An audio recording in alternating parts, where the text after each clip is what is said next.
Abu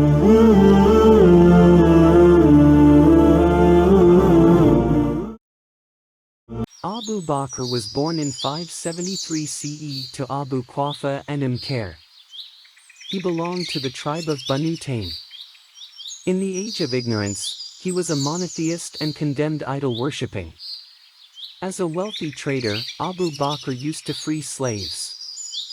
Following his conversion to Islam in 610, Abu Bakr served as a close aide to Muhammad, who bestowed on him the title al-Siddiq, the truthful/righteous.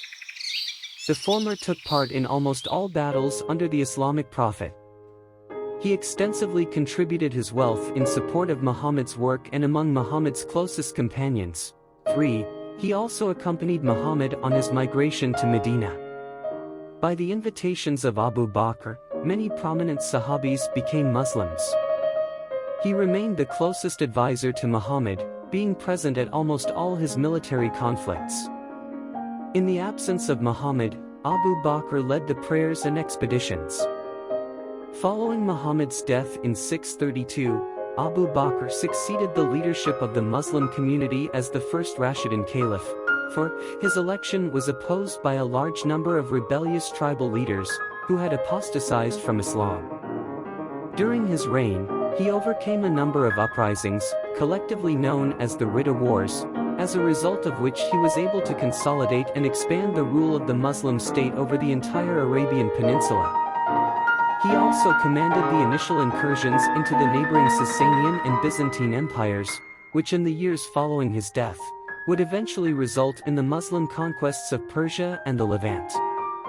Apart from politics, Abu Bakr is also credited for the compilation of the Quran, of which he had a personal caliphal codex. Abu Bakr nominated his principal advisor Umar, R. 634 to 644, as his successor before dying in August 634. Along with Muhammad, Abu Bakr is buried in the Green Dome at the Al-Masjid al-Nabawi in Medina, the second holiest site in Islam. He died of illness after a reign of 2 years, 2 months and 14 days, the only Rashidun Caliph to die of natural causes. Though the period of his caliphate was short, it included successful invasions of the two most powerful empires of the time, a remarkable achievement in its own right. He set in motion a historical trajectory that in a few decades would lead to one of the largest empires in history. His victory over the local rebel Arab forces is a significant part of Islamic history. Abu Bakr is widely honored among Muslims. See also, Family Tree of Abu Bakr. Abu Bakr's full name was Abdullah ibn Abi Quafa ibn Amir ibn Amr ibn Kabi ibn Sa'd ibn Taym ibn Murrah ibn Kabi ibn Lu'ay ibn Kalib ibn Fir. 5. In Arabic, the name Abd Allah means servant of Allah. One of his early titles, preceding his conversion to Islam, was Atiq, meaning saved one. Muhammad later restated this title when he said that Abu Bakr is the Fatiq. 6. He was called al-Siddiq, the truthful, 2, by Muhammad after he believed him in the event of Isra and Miraj when other people didn't, and Ali confirmed that title several times. 7. He was also reportedly referred to in the Quran as the second of the two in the cave, in reference to the event of Hijrah, where with Muhammad he hid in the cave in Jabal Thor from the Meccan party that was sent after them. 8. Early life. Hazrat Abu Bakr was born in Mecca sometime in 573 CE, to a rich family in the Banu Taym tribe of the Quraysh tribal confederacy. 9. His father's name was Uthman and given the kunya Abu Quafa, and his mother was Salma bint Sakar who was given the laqab of al-Khair. 3. He spent his early childhood like other Arab children of the time, among the Bedouins who called themselves al-Ibayr, the people of the camel, and developed a particular fondness for camels. In his early years he played with the camel calves and goats, and his love for camels earned him the nickname, Kunya, Abu Bakr, the father of the camel's calf. 10, 11. Like other children of the rich Meccan merchant families, Abu Bakr was literate and developed a fondness for poetry. He used to attend the annual fair at Ukase and participate in poetical symposia. He had a very good memory and had a good knowledge of the genealogy of the Arab tribes, their stories and their politics. 12. A story is preserved that once when he was a child, his father took him to the Kaaba and asked him to pray before the idols. His father went away to attend to some other business, and Abu Bakr was left alone. Addressing an idol, Abu Bakr said, "Oh my God, I am in need of beautiful clothes, bestow them on me." The idol remained indifferent. Then he addressed another idol, saying, "Oh God, give me some delicious food. See that I am so hungry." The idol remained cold. That exhausted the patience of young Abu Bakr. He lifted a stone, and, addressing an idol, said, "Here I am aiming a stone. If you are a god, protect yourself." Abu Bakr hurled the stone at the idol and left the Kaaba. 13. Regardless, it recorded that prior to converting to Islam, Abu Bakr practiced as a Hanif and never worshipped idols. 14. Early life. On his return from a business trip in Yemen, friends informed him that in his absence, Muhammad had declared himself the messenger of God and proclaimed a new religion. The historian Al-Tabari, in his Tariq al-Tabari, quotes from Muhammad ibn Sa'd ibn Abi Waqqas, who said, "I asked my father whether Abu Bakr was the first of the Muslims. He said, no, more than 50 people embraced Islam before Abu Bakr, but he was superior to us as a Muslim. And Umar ibn al-Khattab had embraced Islam after 45 men and 21 women. As for the foremost one in the matter of Islam and faith, it was Ali ibn Abi Talib." 15.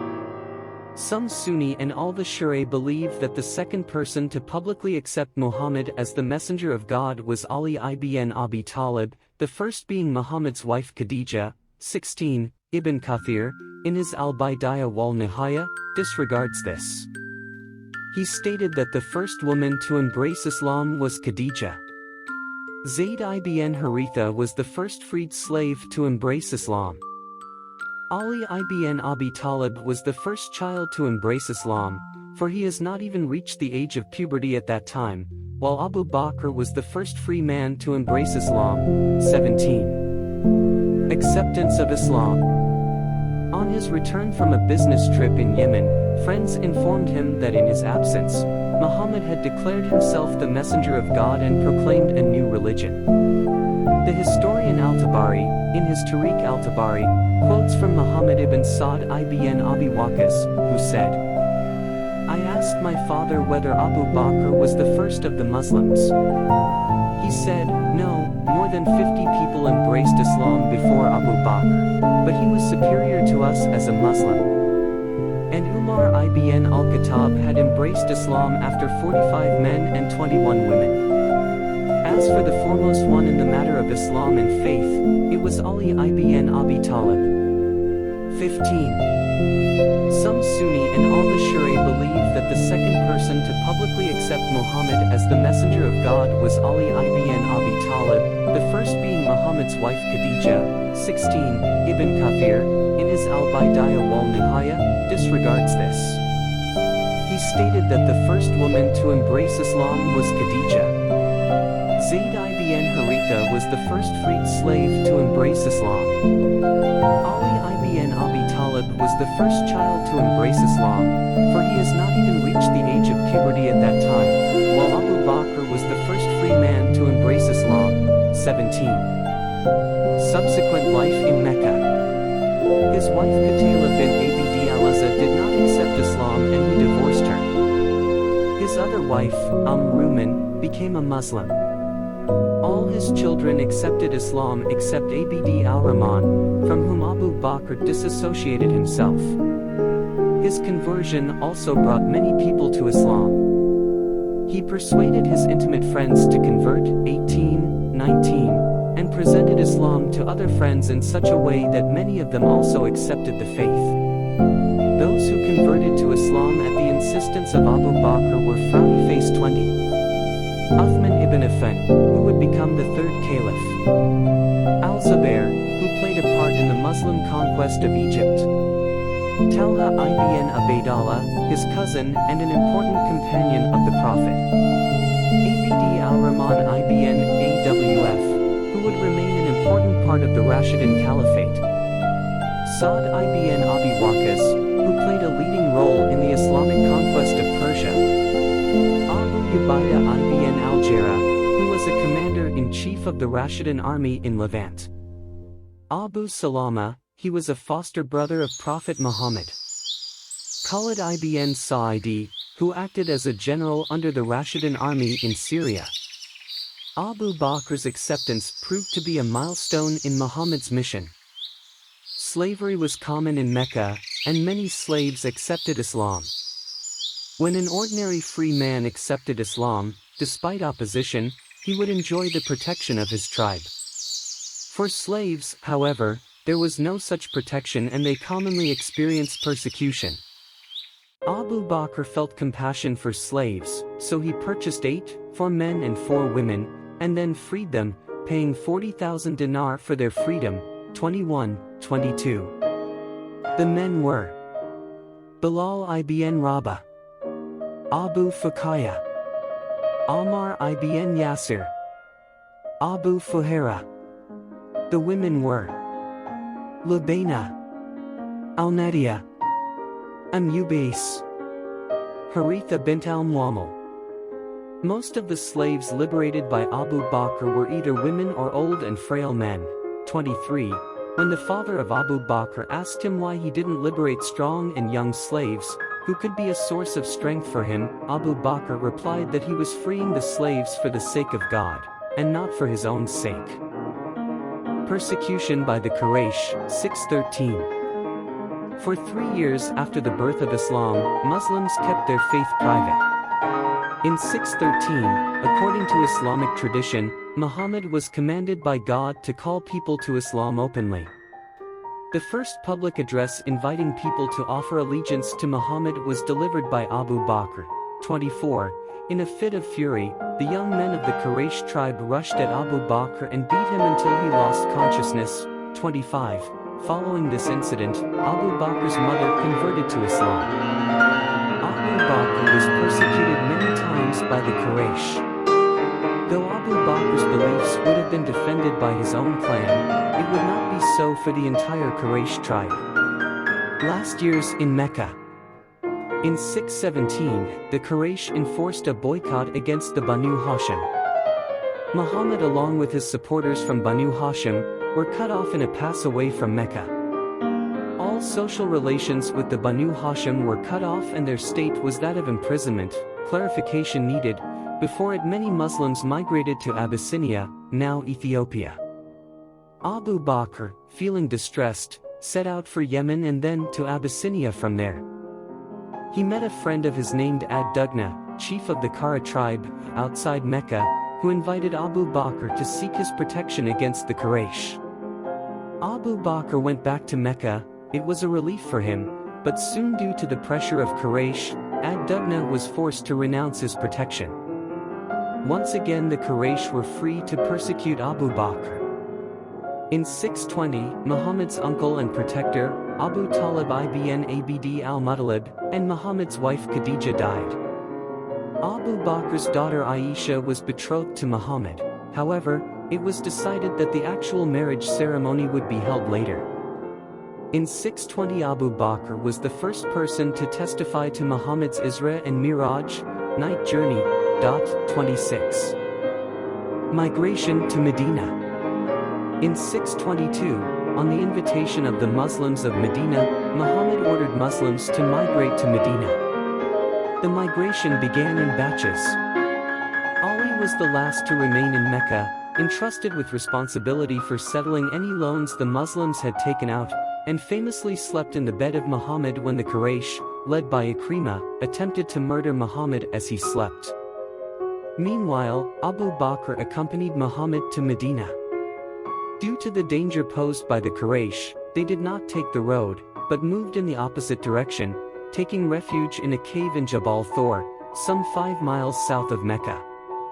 Abd Allah ibn Abi Bakr, the son of Abu Bakr, would listen to the plans and discussions of the Quraysh, and at night he would carry the news to the fugitives in the cave.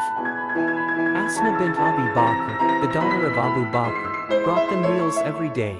27. Amir, a servant of Abu Bakr, would bring a flock of goats to the mouth of the cave every night, where they were milked. The Quraysh sent search parties in all directions. One party came close to the entrance to the cave, but was unable to see them. Due to this, Quranic verse 940 was revealed. Aisha, Abu Said al-Khudri and Abd Allah ibn Abbas in interpreting this verse said that Abu Bakr was the companion who stayed with Muhammad in the cave. After staying at the cave for 3 days and 3 nights, Abu Bakr and Muhammad proceed to Medina, staying for some time at Quba, a suburb of Medina. Life in Medina. In Medina, Muhammad decided to construct a mosque. A piece of land was chosen and the price of the land was paid for by Abu Bakr. The Muslims, including Abu Bakr, constructed a mosque named Al-Masjid al-Nabawi at the site. Abu Bakr was paired with Kharija bin Zayd Ansari, who was from Medina, as a brother in faith. Abu Bakr's relationship with Kharija was most cordial, which was further strengthened when Abu Bakr married Habiba, a daughter of Kharija. Citation needed. Kharija bin Zayd Ansari lived at Sun, a suburb of Medina, and Abu Bakr also settled there.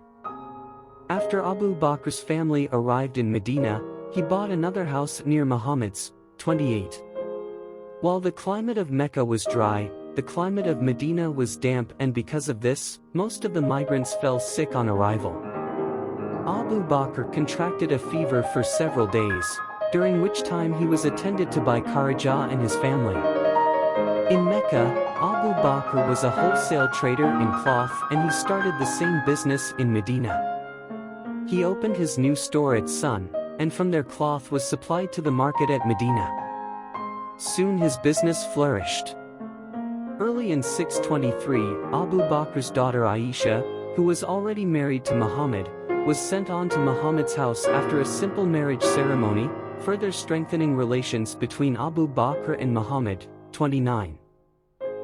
Military campaigns under Muhammad. Battle of Badr.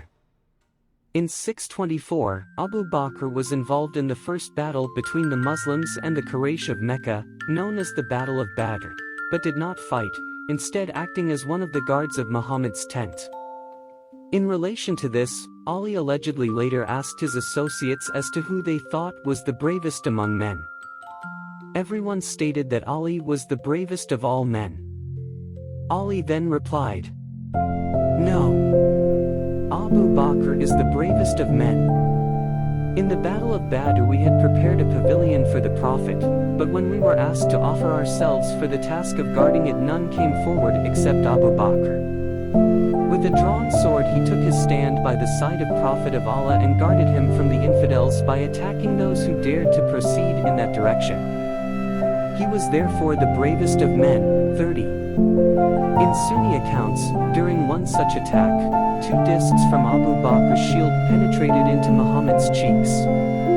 Abu Bakr went forward with the intention of extracting these discs, but Abu Ubaidah ibn al-Jarrah requested he leave the matter to him, losing his 2 incisors during the process. In these stories subsequently Abu Bakr, along with other companions, led Muhammad to a place of safety. 29.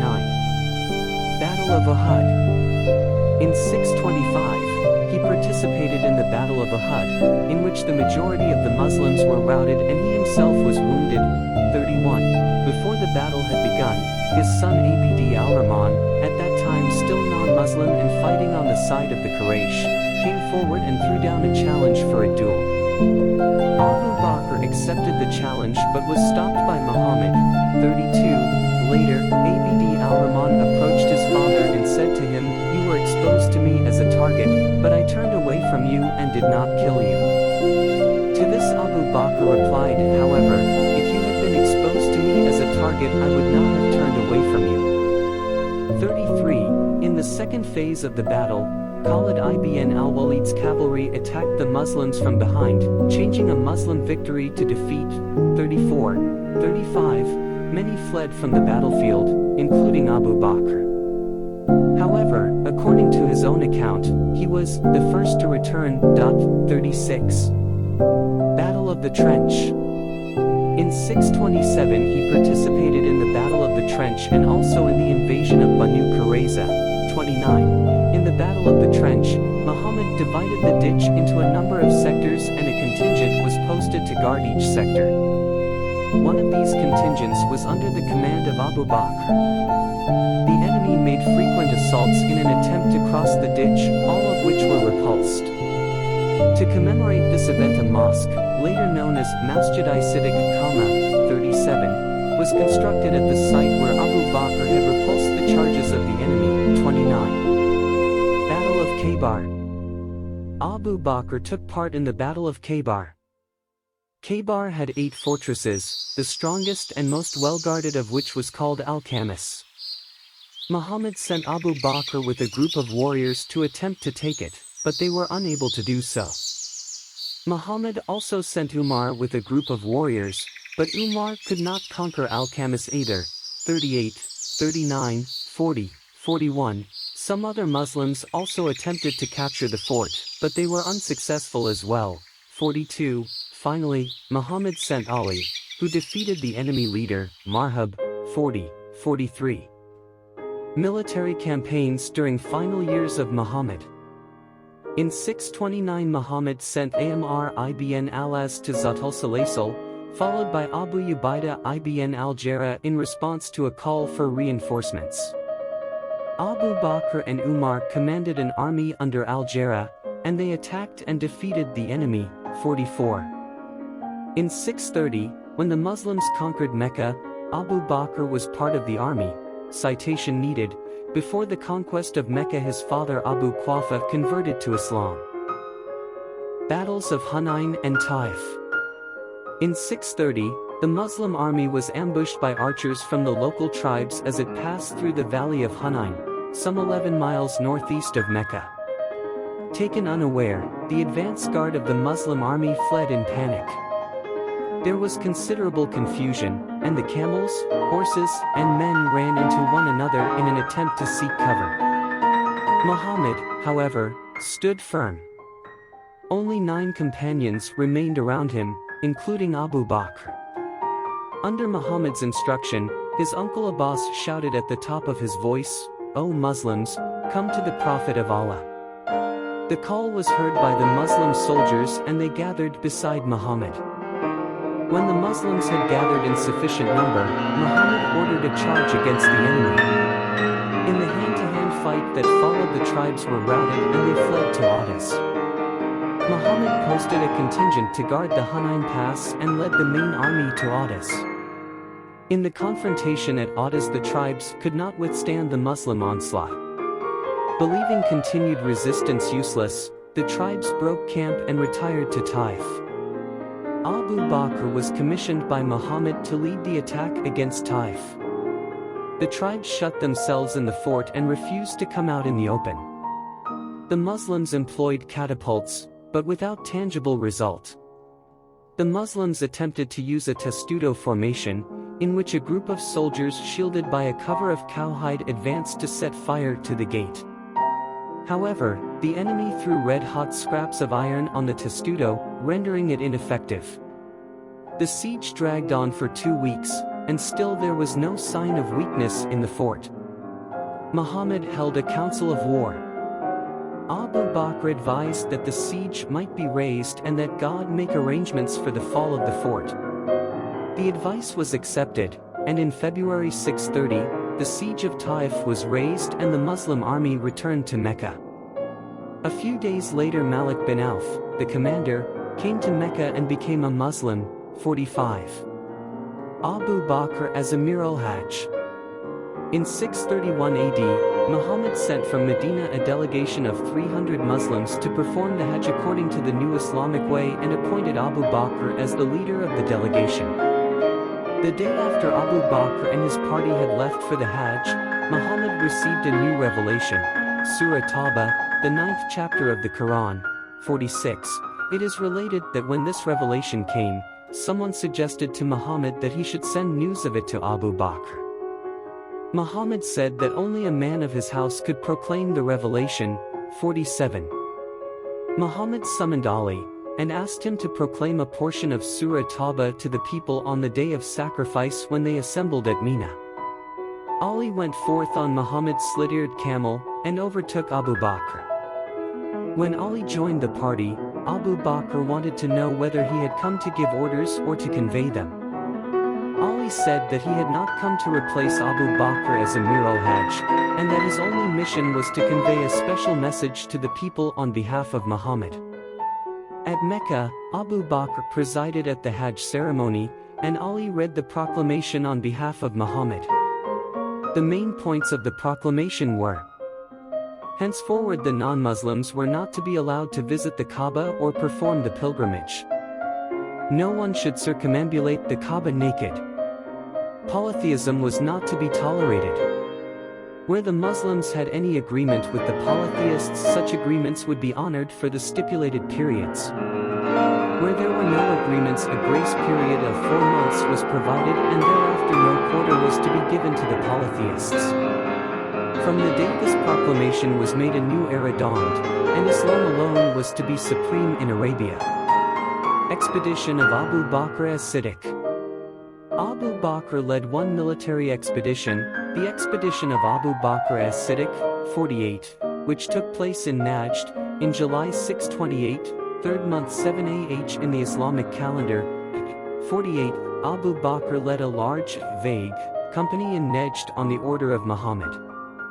Many were killed and taken prisoner. 49, the Sunni Hadith collection Sunan Abu Dawud mentions the event. 50. Expedition of Usama bin Zayd. In 632, during the final weeks of his life, Muhammad ordered an expedition into Syria to avenge the defeat of the Muslims in the Battle of Mu'tah some years previously. Leading the campaign was Usama ibn Zayd, whose father, Muhammad's erstwhile adopted son Zayd ibn Haritha, had been killed in the earlier conflict. 51. No more than 20 years old, inexperienced, and untested, Usama's appointment was controversial, becoming especially problematic when veterans such as Abu Bakr, Abu Ubaidah ibn al-Jarrah and Sa'd ibn Abi Waqqas were placed under his command. 52. 53.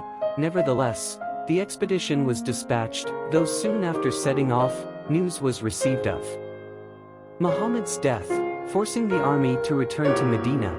52. The campaign was not re-engaged until after Abu Bakr's ascension to the caliphate, at which point he chose to reaffirm Usama's command, which ultimately led to its success. Death of Muhammad. There are a number of traditions regarding Muhammad's final days which have been used to reinforce the idea of the great friendship and trust which is said to have existed between him and Abu Bakr. In one such episode, as Muhammad was nearing death, he found himself unable to lead prayers as he usually would. He instructed Abu Bakr to take his place, ignoring concerns from Aisha that her father was too emotionally delicate for the role. Abu Bakr subsequently took up the position, and when Muhammad entered the prayer hall one morning during Fajr prayers, Abu Bakr attempted to step back to let him to take up his normal place and lead. Muhammad, however, allowed him to continue. In a related incident, around this time, Muhammad ascended the pulpit and addressed the congregation, saying, "God has given his servant the choice between this world and that which is with God, and he has chosen the latter." Abu Bakr, understanding this to mean that Muhammad did not have long to live, responded, "Nay, we and our children will be your ransom." Muhammad consoled his friend and ordered that all the doors leading to the mosque be closed aside from that which led from Abu Bakr's house, "For I know no one who is a better friend to me than he." 54. Note 2. Upon Muhammad's death, the Muslim community was unprepared for the loss of its leader and many experienced a profound shock. Umar was particularly affected, instead declaring that Muhammad had gone to consult with God and would soon return, threatening anyone who would say that Muhammad was dead. 56. Abu Bakr, having returned to Medina, 57, calmed Umar by showing him Muhammad's body, convincing him of his death. 58, he then addressed those who had gathered at the mosque, saying, if anyone worships Muhammad, Muhammad is dead. If anyone worships God, God is alive, immortal, thus putting an end to any idolizing impulse in the population. He then concluded with verses from the Quran, O Muhammad, verily you will die, and they also will die. 39:30, Muhammad is no more than an apostle, and indeed many apostles have passed away before him. If he dies or is killed, will you then turn back on your heels? And he who turns back on his heels, not the least harm will he do to Allah, and Allah will give reward to those who are grateful. Saqifa.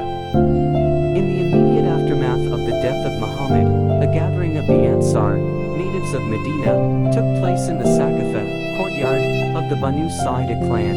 60. The general belief at the time was that the purpose of the meeting was for the Ansar to decide on a new leader of the Muslim community among themselves, with the intentional exclusion of the Muhajirin, migrants from Mecca, though this has later become the subject of debate. 61. Nevertheless, Abu Bakr and Umar, upon learning of the meeting, became concerned of a potential coup and hastened to the gathering. Upon arriving, Abu Bakr addressed the assembled men with a warning that an attempt to elect a leader outside of Muhammad's own tribe, the Quraysh, would likely result in dissension, as only they can command the necessary respect among the community. He then took Umar and Abu Ubaidah by the hand and offered them to the Ansar as potential choices. Habib ibn Mundhir, a veteran from the Battle of Badr, countered with his own suggestion that the Quraysh and the Ansar choose a leader each from among themselves, who would then rule jointly. The group grew heated upon hearing this proposal and began to argue amongst themselves. 62. The Orientalist William Muir gives the following observation of the situation. Frowny face. 63. The moment was critical. The unity of the faith was at stake. A divided power would fall to pieces, and all might be lost. The mantle of the Prophet must fall upon one successor, and on one alone. The sovereignty of Islam demanded an undivided caliphate, and Arabia would acknowledge no master but from amongst Quraysh. Umar hastily took Abu Bakr's hand and swore his own allegiance to the latter, an example followed by the gathered men. The meeting broke up when a violent scuffle erupted between Umar and the chief of the Banu Sa'ida, Sa'd ibn Ubadah. This may indicate that the choice of Abu Bakr may not have been unanimous, with emotions running high as a result of the disagreement. 64. Abu Bakr was near universally accepted as head of the Muslim community, under the title of Caliph, as a result of Saqifa, though he did face contention because of the rushed nature of the event. Several companions, most prominent among them being Ali ibn Abi Talib, initially refused to acknowledge his authority. 60. Among Shiites, it is also argued that Ali had previously been appointed as Muhammad's heir, with the election being seen as in contravention to the latter's wishes. 65. Abu Bakr later sent Umar to confront Ali, resulting in an altercation which may have involved violence. 66. However, after 6 months the group made peace with Abu Bakr and Ali offered him his allegiance. 67. Reign. I have been given the authority over you, and I am not the best of you. If I do well, help me, and if I do wrong, set me right. Sincere regard for truth is loyalty, and disregard for truth is treachery. The weak amongst you shall be strong with me until I have secured his rights, if God wills, and the strong amongst you shall be weak with me until I have wrested from him the rights of others, if God wills. Obey me so long as I obey God and his messenger. But if I disobey God and his messenger, you owe me no obedience. Arise for your prayer, God have mercy upon you. Al-Bidayah wa Nihaya 6:305-306. Abu Bakr's reign lasted for 27 months, during which he crushed the rebellion of the Arab tribes throughout the Arabian Peninsula in the successful Ridda Wars. In the last months of his rule, he sent Khalid ibn al-Walid on conquests against the Sassanid Empire in Mesopotamia and against the Byzantine Empire in Syria. This would set in motion a historical trajectory, 68, continued later on by Umar and Uthman ibn Affan, that in just a few short decades would lead to one of the largest empires in history. He had little time to pay attention to the administration of state, though state affairs remained stable during his caliphate. On the advice of Umar and Abu Ubaidah ibn al-Jarrah, he agreed to draw a salary from the state treasury and discontinue his cloth trade. Ridda Wars. Troubles emerged soon after Abu Bakr's succession, with several Arab tribes launching revolts, threatening the unity and stability of the new community and state. These insurgencies and the caliphate's responses to them are collectively referred to as the Ridda Wars, Wars of Apostasy. 69. The opposition movements came in two forms. One type challenged the political power of the nascent caliphate as well as the religious authority of Islam with the acclamation of rival ideologies, headed by political leaders who claimed the mantle of prophethood in the manner that Muhammad had done. These rebellions include Frowny Face 69. That of the Banu Asad ibn Khuzaymah headed by Tulayha ibn Khuwaylid. That of the Banu Hanifa headed by Muzaylima. Those from among the Banu Taglib and the Bani Tamim headed by Sajah. That of the Al-Ansi headed by Al-Aswad Al-Ansi. These leaders are all denounced in Islamic histories as false prophets. 69. The second form of opposition movement was more strictly political in character. Some of the revolts of this type took the form of tax rebellions in Najd among tribes such as the Banu Fazara and Banu Tamim. Other dissenters, while initially allied to the Muslims, used Muhammad's death as an opportunity to attempt to restrict the growth of the new Islamic State. They include some of the Rabba in Bahrain, the Azd in Oman, as well as among the Kinda and Qalan in Yemen. 69. Abu Bakr, likely understanding that maintaining firm control over the disparate tribes of Arabia was crucial to ensuring the survival of the state, suppressed the insurrections with military force. He dispatched Khalid ibn Walid and a body of troops to subdue the uprisings in Najd as well as that of Muzaylima, who posed the most serious threat. Concurrent to this, Shurabil ibn Hazana and Al-Ala al-Hadrami were sent to Bahrain, while Ikrimah ibn Abi Jahl, Hudhayfa al-Bariki and Arfaja al-Bariki were instructed to conquer Oman. Finally, Al-Muhajir ibn Abi Umayyah and Khalid ibn Asad were sent to Yemen to aid the local governor in re-establishing control. Abu Bakr also made use of diplomatic means in addition to military measures. Like Muhammad before him, he used marriage alliances and financial incentives to bind former enemies to the caliphate. For instance, a member of the Banu Hanifa who had sided with the Muslims was rewarded with the granting of a land estate. Similarly, a Kinda rebel named Al-Ashadih ibn Qais, after repenting and rejoining Islam, was later given land in Medina as well as the hand of Abu Bakr's sister Farwa in marriage. 70.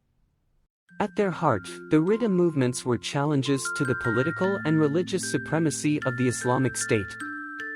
Through his success in suppressing the insurrections, Abu Bakr had in effect continued the political consolidation which had begun under Muhammad's leadership with relatively little interruption. By war's end, he had established an Islamic hegemony over the entirety of the Arabian Peninsula. 71. Expeditions into Persia and Syria. With Arabia having united under a single centralized state with a formidable military, the region could now be viewed as a potential threat to the neighboring Byzantine and Sasanian empires. It may be that Abu Bakr, reasoning that it was inevitable that one of these powers would launch a preemptive strike against the youthful caliphate, decided that it was better to deliver the first blow himself. Regardless of the caliph's motivations, in 633, small forces were dispatched into Iraq and Palestine, capturing several towns. Though the the Byzantines and Sasanians were certain to retaliate, Abu Bakr had reason to be confident. The two empires were militarily exhausted after centuries of war against each other, making it likely that any forces sent to Arabia would be diminished and weakened. 72. A more pressing advantage though was the effectiveness of the Muslim fighters as well as their zeal, the latter of which was partially based on their certainty of the righteousness of their cause. Additionally, the general belief among the Muslims was that the community must be defended at all costs. Historian Theodore Noldik gives the somewhat controversial opinion that this religious fervor was intentionally used to maintain the enthusiasm and momentum of the Ummah. Frowny face 72. It was certainly good policy to turn the recently subdued tribes of the wilderness towards an external aim in which they might at once satisfy their lust for booty on a grand scale, maintain their warlike feeling, and strengthen themselves in their attachment to the new faith. Muhammad himself had already sent expeditions across the Byzantine frontier, and thereby had pointed out the way to his successors. To follow in his footsteps was in accordance with the innermost being of the youthful Islam, already grown great amid the tumult of arms. 73. Though Abu Bakr had started these initial conflicts which eventually resulted in the Islamic conquests of Persia and the Levant, he did not live to see those regions conquered by Islam, instead leaving the task to his successors.